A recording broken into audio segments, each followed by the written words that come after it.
Today's daf we're going to be learning is Avodah Zarah daf memchet. We're going to get started from the top of our daf. The last two mishnah we saw, we're saying there were three types of houses, there were three types of stones, and that are used for idol worship, and these are the ways they can't be nullified, these are the ways they can be nullified, and these are the ways they don't even need nullification. We're going to do the same thing now with an Eitz Asherah, with an Asherah tree. Soon we're going to learn what exactly is an Asherah tree. So Shalosh Asherot hen, there's three types. Ilan sheneta'o mitchila l'shem avodah zarah, harezo asura. If we planted the tree specifically for Avodah Zarah purposes, then it will be forbidden.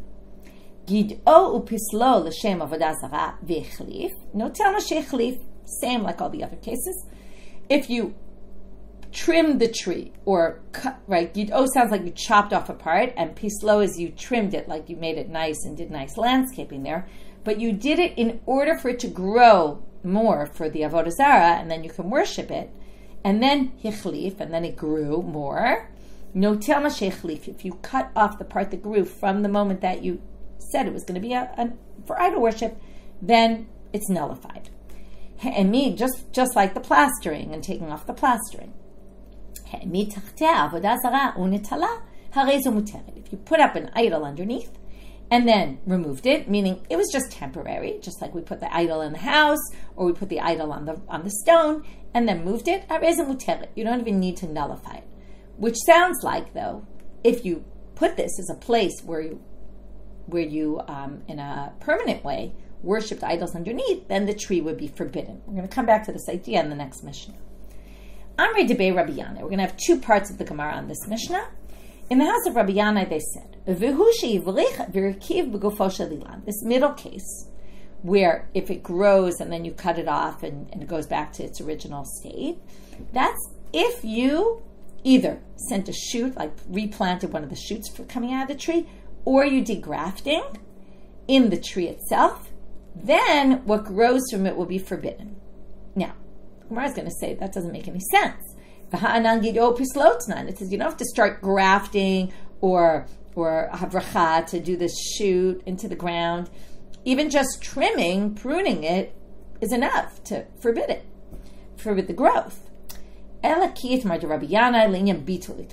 we go back to the focus of this is not what is forbidden, the growth. The growth will be forbidden either which way. But the question is, how do we nullify it? And the chidush here that Rabbi Yana is adding is not just if I pruned it, trimmed it, and what grew, if I cut off that, I can go back to saying the rest of the tree is fine. But even if I did the grafting and the replanting the shoot with the gufo shel ilam, that basically changes the nature of the tree itself, the body of the tree. As long as I take off anything new that was added from that point on, it goes back to being not actually idols. You might have thought, since I did havracha or hakravah, it was already much more serious. Maybe it's as if I planted it from the get-go to be for the tree purposes, for Avodah Zarah purposes, and the whole thing will be forbidden. Therefore, what Rabbi Yana is teaching us is no. It's no different than pruning for these purposes. I can nullify it very easily by just cutting off anything new that grew. Okay, that's the first part. The second part is the statement of Shmuel. This is going to be the more complicated part of our sugya. Amar Shmuel, Hamishtachaveli ilan tosafte asura. If you bow down to a tree, anything that grows from the tree from that point on is forbidden. So Mativ Rabbi Elazar. Rabbi Elazar says, how does this fit with our Mishnah? What did our Mishnah say? Bowing is not enough to make it forbidden. What do you need to do? Gid'o upislo lavodah zarah v'chlif. No telma shechlif. Which sounds like gid'o pislo in, lo gid'o v'pislo lo. It sounds like you either need to cut off part of it, trim it, something in order to make the growths forbidden. But if you didn't do anything to it physically and you just bowed down to it, that wouldn't make the growths forbidden. So how do we explain this? So the first explanation is going to be the Gemara suggesting, Amar l'cha Shmuel, Shmuel could say, Hamane Rabbananhi, Ushmuel da Amar Rabbi Yossi Rabbi Yehuda. We're now going to bring back this machloket about, makes sense, a tree that was planted not for the purposes of idol worship, but then was being used for idol worship after. What did we learn? There's a machloket, Tanakama and Rabbi Yehuda, about whether the tree is forbidden or it's not forbidden, right? Tanakama holds the tree is not forbidden because the tree was planted not for the sake of Avodah Zarah, and it's attached to the ground, and we don't forbid the tree. And Shmuel says, Rabbi Yossi Bar Rabbi Yehuda says, no, we're going to forbid it. Remember, he learns it from Ashrehen Tigadiun, and we said, right, there's Ashrehen Tisrafun, Ashrehen Tigadiun, to cut and not uproot, right? So what kind of tree is cut and not uprooted? This exact tree. Because, right, it wasn't originally planted for Avodah Zarah. And then that fits perfectly because we didn't really talk about it then, but it sounds like if you're going to learn it from Ashrehen Tigadiun, then you're going to basically say we only need to cut that tree. We don't need to uproot the whole tree, just the growth, just what I bow down to. So now, let's go and explain it. Shmuel, who says you bow down to the tree, whatever grows from there is forbidden, that's Rabbi Yossi Rabbi Yehuda. Okay, we're going to read it inside. Shmuel da Mark Rabbi Yossi Rabbi Yehuda. Da Amar ilan shneta'ol v'asof avdo asur. Right? Because if you planted it and then you worshipped it, it's forbidden. And forbidden is what grew after you bowed. And the rabbis who disagree with him, that's going to fit with our Mishnah. Because they say it's not forbidden. Only if you pruned it, right, trimmed it, only then will the growth be forbidden. But if you didn't do that and you just bowed to it, it wouldn't be forbidden. That's the first possibility to explain it. The weakness is that Shmuel doesn't fit with our Mishnah. And Shmuel doesn't fit with Tanakama's opinion, only with Rabbi Yossi Rabbi Yehuda's opinion. So it's a bit of a weakness. Now, Rav Ashi is going to challenge this explanation.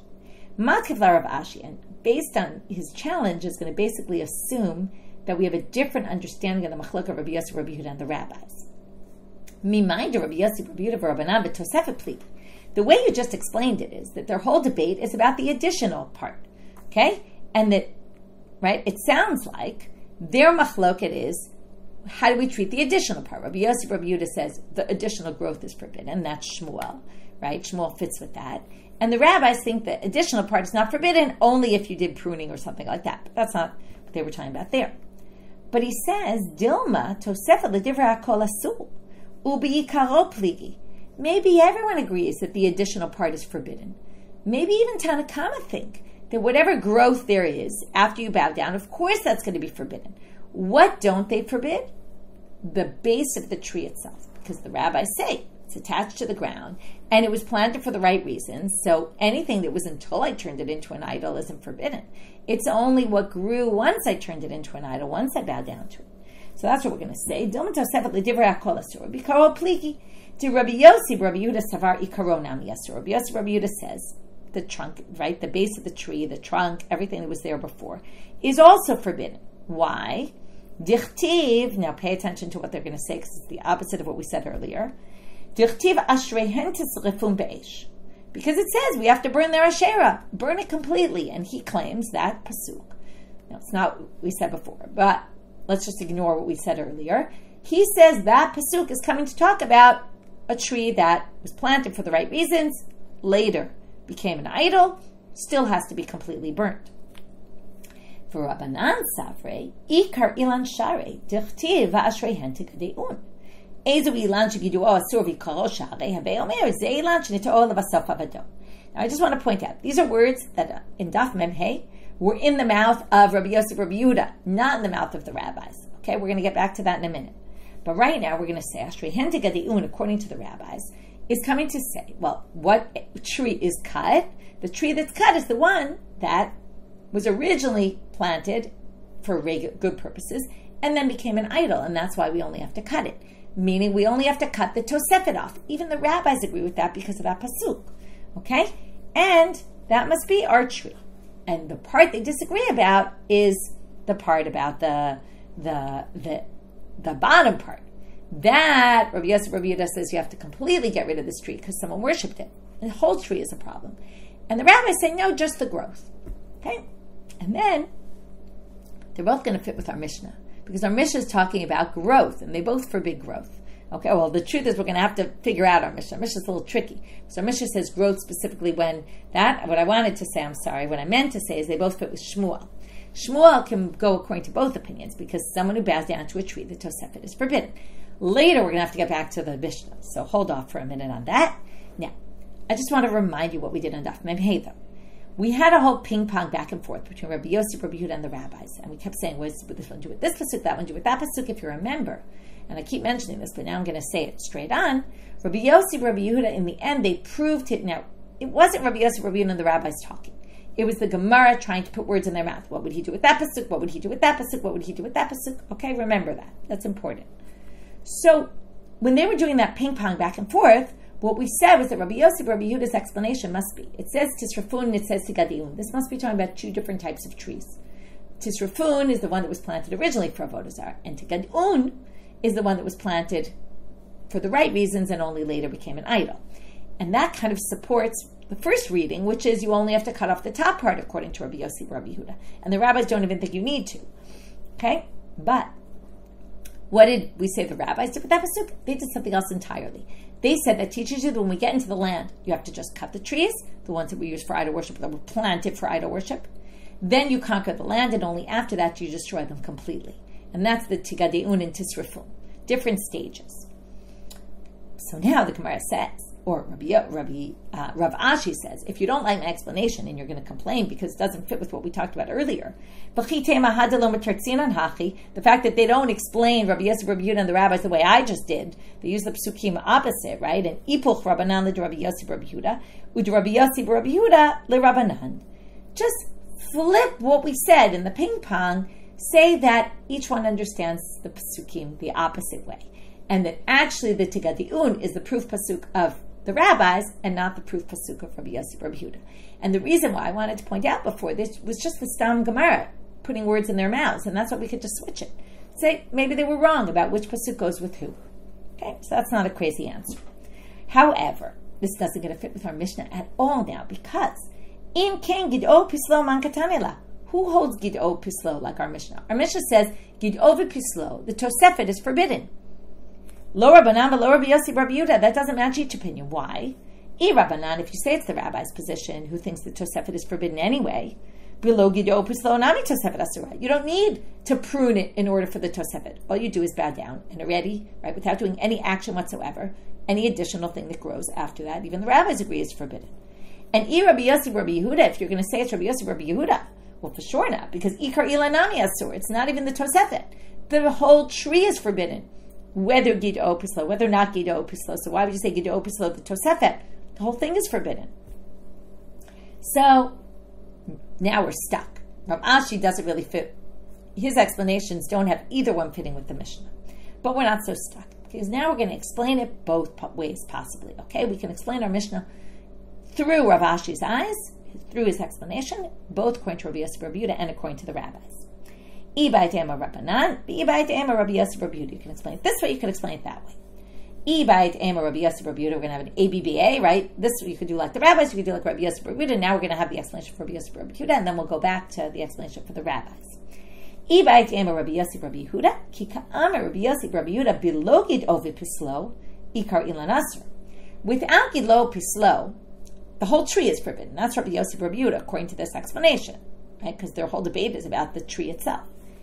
Bistama, that's bistam, if I didn't do anything to the tree. Aval Gid'o Pislo, but what if I start trimming the tree for the purposes of Avodah Zarah? What am I showing? We're actually going to be more lenient, because Gale Adate de B'Tosefet Nichale, B'Ikar Ilan Lo Nichale. I've basically shown that I actually want the Tosefet for the idol worship. That's why I'm pruning it, so it can grow more for the idol. And I'm showing that I don't really want to worship the whole tree. I just want to worship the extra part. That's what makes Gid'o Pislo unique. And that's why even in a normal case, the whole tree will be forbidden if I just bow. But if I first do Gid'o Pislo, I'm showing that I only want the Tosefet. According to the rabbis, we're going to go the other way. Gid'o Pislo is more strict. Now the whole problem was Gid'o Pislo, what do we need it for? Even without Gid'o Pislo, it's forbidden. Right, the Tosefet. So Gid'o Pislo eats Drichale. Sal Kadata Chamina. You might have thought, okay, now it's going to be the same, whether I bow or whether I also prune the tree. However, and just the Tosefet is forbidden, but you might have thought the Gid'o Pislo is worse. Okay, the opposite. Since I did something to the actual, I did an action to the tree. Maybe Ikar Ila Nami Litzar. Maybe we'll actually forbid the whole tree. Kamash Valan. That's why the Mishnah need to tell us no, it's not the case. Okay, so that was all again, let's just review this section. We won't go back at the end of the daf. We have 3 types of Asherah, just like there were 3 types of stones, just like there were 3 types of houses. Each one needs nullification, doesn't need nullification, can't ever be nullified. Okay, then we had Rabbi Yanai, who added to the middle case, even if you grafted it or did something with the shoots and replanted them, still you could just cut off the extra. That's the middle case, that would work. Then Shmuel came and said, if you bow down to a tree, the additional part that grew is forbidden. We had to figure out, does this match Rabbi Yossi, Rabbi Yehuda only, and then the Mishnah matches the rabbis, or is there a way to explain it all according to everybody? And that's what Rabashi did. Now we're moving to the next Mishnah. Ezu hi Asherah. What is an Asherah tree? Kol sheyesh tachtea avodah zarah. If you worship underneath the tree, idols, that turns the tree into an Asherah tree. Rabbi Shimon disagrees. Rabbi Shimon omer, kol she'ovdin ota. No, you have to worship the tree for it to be an Asherah tree. U'ma'aseh b'tzaydan, and there was a case in Tzaydan, this is in Lebanon, in a mixed community, right? There were also idol worshippers there. Bi'ilan sheyovdim oto, there was a tree that people worshipped. U'matzu tachtav gal, and they found a pile of rubble underneath. Amar len Rabbi Shimon b'dku et gal hazeh. Rabbi Shimon said, look underneath. U'b'deku u'matzu bo tzura, and they actually found underneath the tree an idol. Amar lahen, according to his opinion, what did Rabbi Shimon say? Ho'il v'latzurayim ovdim. It's clear here they worshipped underneath the tree, which means that even though this was known to be an Asherah tree, it's really not. Or even though, whatever, natir lahem et ha'ilan. We'll say the tree itself is permitted because they weren't worshiping the tree, they were worshiping idols under the tree. And only when they worship the tree is an Asherah tree. So the first question of the Gemara is going to be, Ezu Asherah? What do you mean, what type of tree is an Asherah? Ha'anan shalosh asherot. Now, we already just gave 3 examples of an Asherah, right? There's one who you planted for the purpose of Avodah Zarah, there's one who you trimmed for the purpose of Avodah Zarah, and there's one who you put up a pesel underneath temporarily. That's not a problem, but if it was permanent, it would be a problem.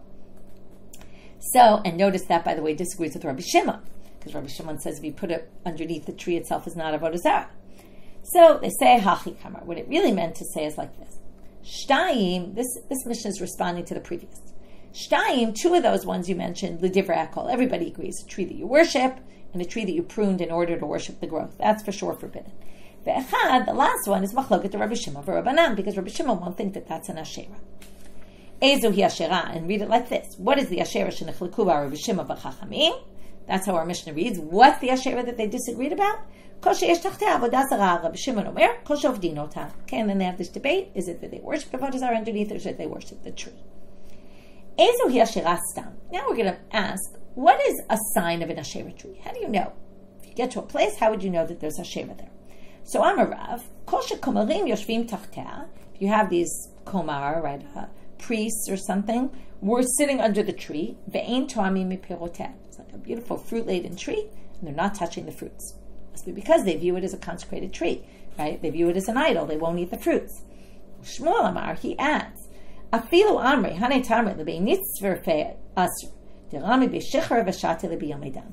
If you hear them say these dates are for Bein Nitzrafeh, which is their house of idol worship, it's forbidden because they're going to take the dates from here, make beer for them for their holidays, and that's a sign also that they view this as a tree for their idol worship.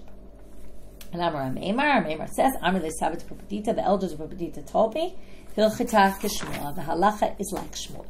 From here we go to Amud Bet. So to review as we go along, second Mishnah was Machloka Rabbi Shimon and the rabbis. What is Asherah? How does this Mishnah connect with the previous one? Right, the last line of the previous, the third case was actually a subject of debate, Rabbi Shimon and the rabbis. And what are the signs of an Asherah tree? Now, what if I know it's an Asherah tree? Lo yeshev b'tzila. I can't sit in its shadow. And what we mean by shadow, we have a tree with the leaves, and then we have the part underneath, which is clearly shaded by the tree. It's not what we're referring to. We have the parts on the side, okay, if you make like a triangle, that go out to the sides, and there's a shadow, which sometimes it's long, sometimes it's short, right, different times of day. If I sit under that shadow of the tree, I'm basically benefiting from the tree, from the shade, and that's forbidden. So now we mean not under the tree itself, like the line of the tree where the leaves end, but outside the tree where the shade is coming from the tree. I can't sit there. However, im yashav tahor, but if I sit there, I won't actually become impure. We're going to learn later on in the Mishnah that the rabbis decreed that Avodah Zarah has impurity. And if I sit, impurity like a tent, like oel. see it's Rabbi Yehuda ben Batera's opinion. But the point being, I think that's who it is. Well, see, yeah, Rabbi Yehuda ben Batera. And I actually will become impure if, like an ohel, if I'm on top of idols. So let's say we assume there's idols underneath the ground, then I'm going to be tme'ah, because the rabbis wanted me to distance, right? All these halachot are to distance yourself from the Avodah Zarah, so people won't also think that you're worshiping Avodah Zarah. If you go under the Sashera tree, all sorts of possible reasons. The Rishonim raise a bunch of reasons. Anyway, if I sit in the shadow of the tree, but not underneath it directly, I'm not impure. I remain pure. But lo ya'avor tachteh, but I shouldn't go under the tree. Ve'im aval tameh. But if I did, and if I did, I actually become impure. That's the difference between the shadow, being in the shadow of the tree, and under the tree itself. So, again, I can't pass under the tree. I also can't sit in its shade on the sides of the tree. But there's a difference, because I won't be tameh, impure, if I'm in only the shadow, but I will be if I'm underneath the branches and the leaves of the tree. Hayta gozelet et harabim. What if it branches out into Reshut HaRabim? And it's basically blocking, it's stealing public space. Va'avar tachteh, and I pass underneath because I'm in the public domain, and I walk under this tree, tahor. I don't become tameh then. I only become tameh if it's in private area. If it juts into the public, I'm not going to become impure. So we're going to talk about all this, and one of the questions we're going to ask is, am I allowed to pass under there, or is it only if I did anyway, I won't become impure, but I shouldn't really ideally walk under there? It's not so clear. So, lo yashev b'tzila, to which the Gemara says, what do you mean I can't sit in the shadow of a tree? Of course I can't. I'm benefiting from an Avodah Zarah tree. What's the question? Pshita, it's obvious that I can't sit there. So Amar Rabbi Yochanan, Amar Rabbi Yochanan, Rabbi Yochanan says in the name of Rabbi Yochanan, lo nitzcha ela l'tzel tzila. What they wanted to teach you is, even when the shadow is very long, what happens basically in a long shadow is that the first part of the shadow is much stronger. The end part of the shadow is very little shade. So maybe you would think that that's not so much, right? And they're telling you can't sit in the tzel tzila. That's the unique part. Not just the shadow. Now, what's the difference between tzel and tzel tzila? So the commentaries explain, if you measure the height of the tree, and then you measure from the base of the tree that same amount to where the shadow juts out, that's the length of the regular shadow. A longer shadow is going to be beyond that line. So that's what we're distinguishing, okay? There's two areas outside the tree where you can have shade. One is the part that's up to the length of the height of the tree, and then there's beyond that. So what this is saying is, the Mishnah is really talking about tzel tzila, to which the Gemara says, wait a minute. So if it's not talking about the shadow and just the extra part of the shadow, michlal de betzel komata im yashav tameh, so does that mean if I'm in the shadow, so up to the height of the tree, I'll actually become impure? Because the Mishnah is not talking about that case, so it must be I'm impure. To which they say, no, that's not true. It's actually talking about both. And what it's saying, if I'm up to the height of the tree in the shadow, right, the first part of the shadow, even though I'm not anymore under the tree itself, but I'm still in its shadow, it's fine, because I'm not under the tree itself. So I'm not going to become impure. But the chidush, the unique halacha they're trying to teach you here, with the focus on lo yeshev b'tzila, is hakamash malan afilu l'tzel tzila lo yeshev. Don't think that you can sit though in the extended part of that shadow. No, you can't even sit there. That's the chiddush with the stress on the first. Remember, there's two sentences here. Don't sit in its shade, and if you did, you're tahor. It's actually talking about both. Everything applies to both the tzel and the tzel tzila. But the real chiddush is don't sit even in the tzel tzila. That's the first version. Now we're going to have the second version, that the real chidush is on im yashav tahor, and it's going to be the exact reverse mirror image of this sugya. So now they're going to say, Ika dematne la sefa. Some people learned this whole sugya about the last line of the first line, the last part of the first line. Im yashav tahor. If you sit under it, you'll be pure.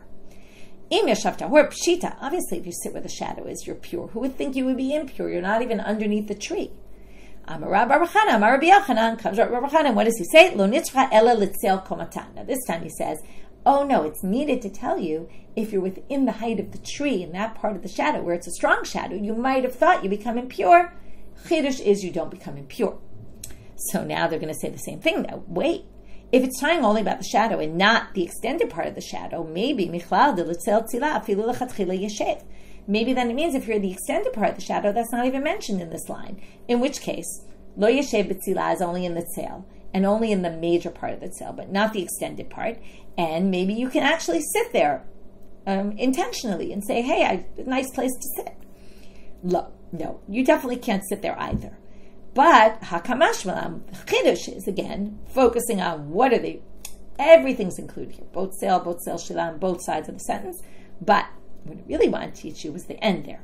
Afilu l'tzel kamatayim yeshav tahor. Even when you're in the real part where the shadow is pretty strong, you still don't become impure. You still remain pure. Okay, you might have thought you become impure. No, the chiddush is you don't. And those both answer both our potential questions about, isn't this obvious? Well, one part was a little less obvious. V'lo ya'avor tachteh, next part of the mission. Don't go underneath it, under the tree, v'im avar tameh. And if you are, you become impure. My time. Well, what's the reason? Because efshar deleket tikrovet avodah zarah.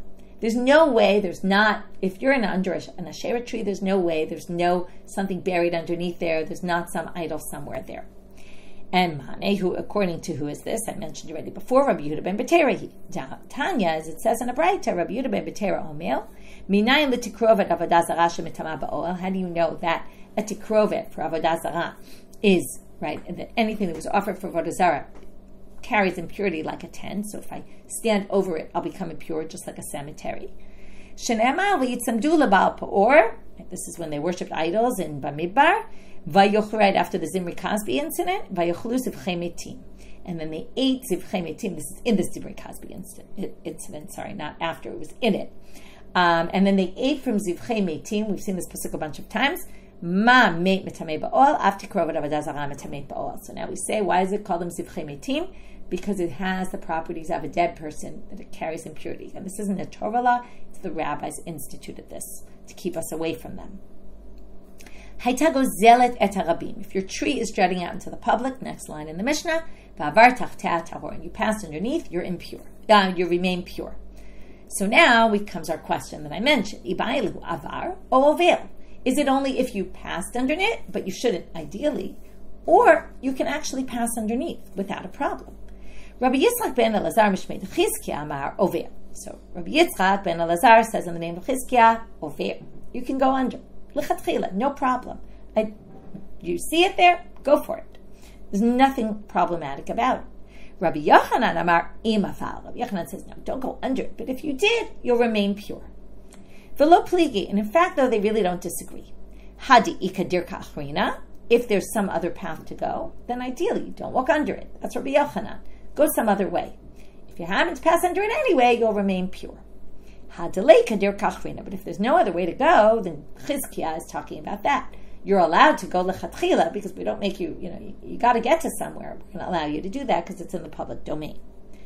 Amalei Rav Sheshet l'shamei. Rav Sheshet said to his attendant. Now Rav Sheshet was blind, so he had someone who helped him walk, and he knew about the Asherah tree. But he couldn't see it.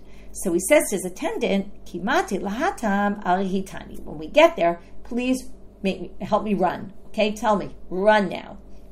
So now the Gemara says, Hechidami, what's the case? If there's no other way to go, lamali arihitani, mishra doesn't need to run. It's totally permitted. If there is another way to go, ki amar arihitani mishare. There's some other way to go. It's not permitted for him to walk under there. So what's going to help if he runs? Can't even go under it at all. To which they answer, La'olam de'ikadirka achrina va'adam chashuv shane. We're going to explain there is a different way to go. There isn't a different way to go, so he had to go under there. But since he was an important, prominent person, he should run. Because first of all, important, prominent people have to be held in a bit of a higher standard. Because first of all, usually it's really because people look at you and learn from your actions. People might not know the distinction, and if they see he runs, at least they'll understand, oh, there's something going on here.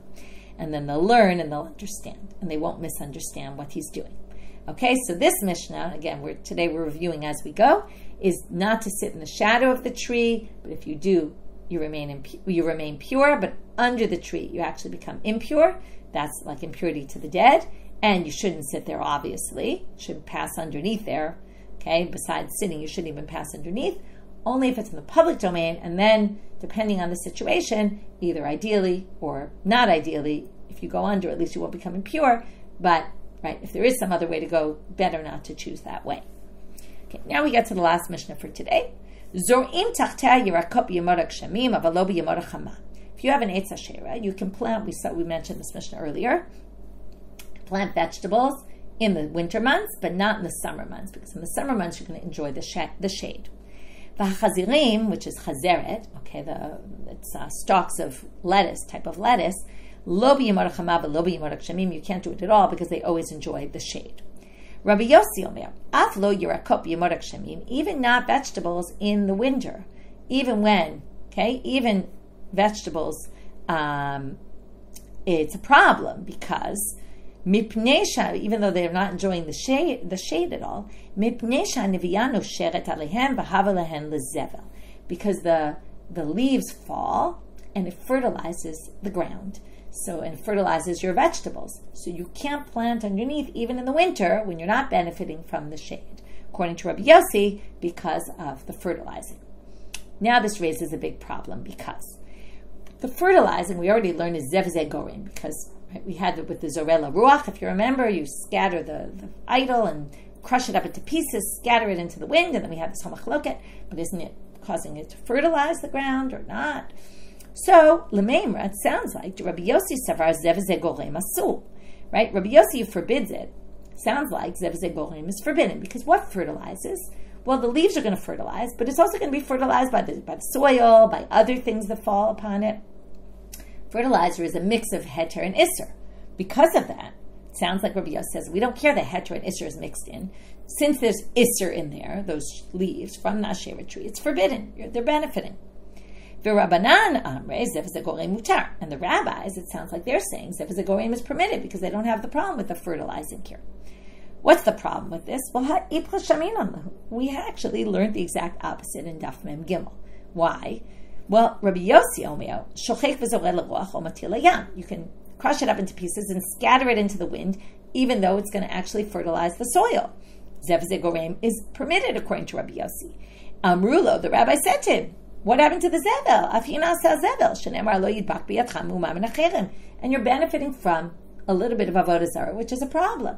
Even though zev gorem, right, still sounds like it's aser. So we have kasha de Rabbanan and de Rabbanan, kasha de Rabbi Yossi and de Rabbi Yossi. Each one contradicts himself. So now we're going to try to explain. Bishlama de Rabbi Yossi and de Rabbi Yossi lo kasha. You can distinguish between the cases according to Rabbi Yossi and say the following. Hatam with the shochek v'zoreh l'roach deka'azil li'ibud matir. We're going to be more lenient there. Why? Because it's meant to be destroyed. Okay, this can mean a lot of things. First of all, you're trying to destroy it. That's your whole point. So you don't really want the dust. You just scatter it, but it's not really significant. Or the amount that you end up with is teeny compared to what else is fertilizing the soil, because in each place there's teeny little drops. Okay, or perhaps there are other explanations as well. But but here, first of all, you didn't crush something up and try to get rid of it. It just fell on its own. And it's actually whole leaves that are kind of big and they're fertilizing. So it's not really something that gets lost, okay, or is meant to get lost. So therefore, you could say that's why it's forbidden. And that's why Rabbi Yossi has a difference in each case. But the rabbis who go the opposite direction, you can't explain that. Ela de Rabbanan kasha. Okay, but we still have a problem with the rabbis. So we're going to have two ways to deal with this. One is ipuch. Flip Rabbi Yossi and the rabbis in our Mishnah, and then everything's going to match up perfect. That's one option. Ibai dema, okay, they always try not to do that if we can avoid it. Ibai dema lo tipuch. Don't flip them. To Rabbi Yossi, kiddushaniyim. So the contradiction with Rabbi Yossi we already explained. To Rabbanan, keda amar of Mary, bered Rav Kana, mash mashbeach ba'or pogem ba'basal, ha'chinami mash mashbeach b'niviyah pogem b'tzel. We're going to take something Rav Mary said somewhere else, which is it's a totally different subject. If I have an animal that was disqualified, was sanctified for the temple, and then for a sacrifice, and then became disqualified, got a blemish, let's say. So what do? We basically can, depending on the situation, but basically we can sell it, okay? Now, if it's blemished, right, it can be sold, and then you can sell the hide, and you can sell the meat, and take the money and use sacrifice. Now, the money belongs to the temple. So we always want to get to the highest amount of money. So now we have a bit of a conflict, because if we take off the hide all at once without cutting up the animal, you're going to end up with a much better piece of leather, right? That you can make into leather and make something big with it. If you have little pieces, it's not going to be, you're going to lose money on it. So therefore, the ideal would be to take off all the hide before cutting up the animal. The problem is you're going to lose some of the meat. So the halacha is actually you're not allowed. You have to actually cut up the pieces. You're not allowed to take off the hide when it's full, because it's going to ruin the meat.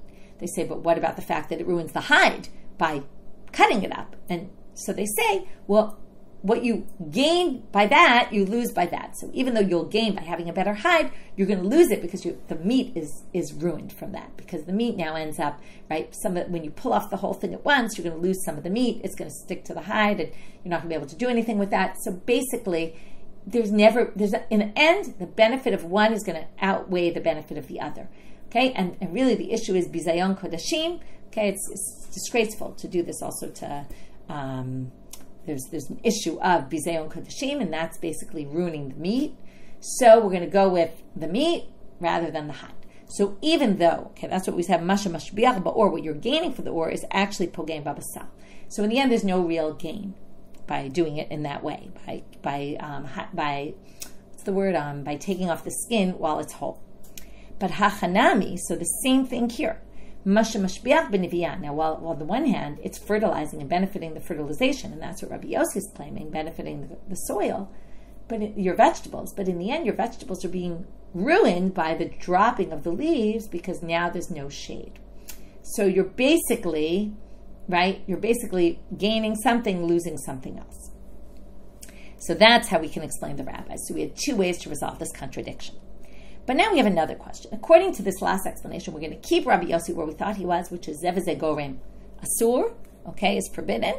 Vaha Tanya, but doesn't it say in a Braita somewhere else that Zevazeh Gorim is mutar, according to Rabbi Yossi?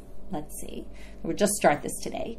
Rabbi Yossi Omer, Not'im Yichor Shel Orla. You can plant a branch of Orla, or twigs or stems of Orla, Ve'ein Not'im Egoz Shel Orla Mipnei Shu Pri. But what's forbidden of Orla is the fruits of the tree.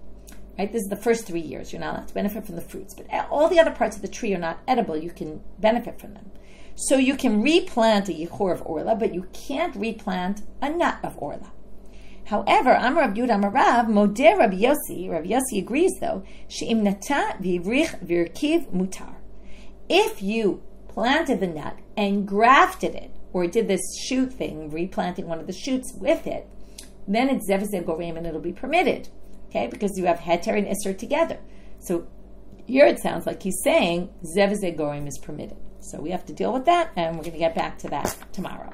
Okay, so this, again, we did the review as we were going.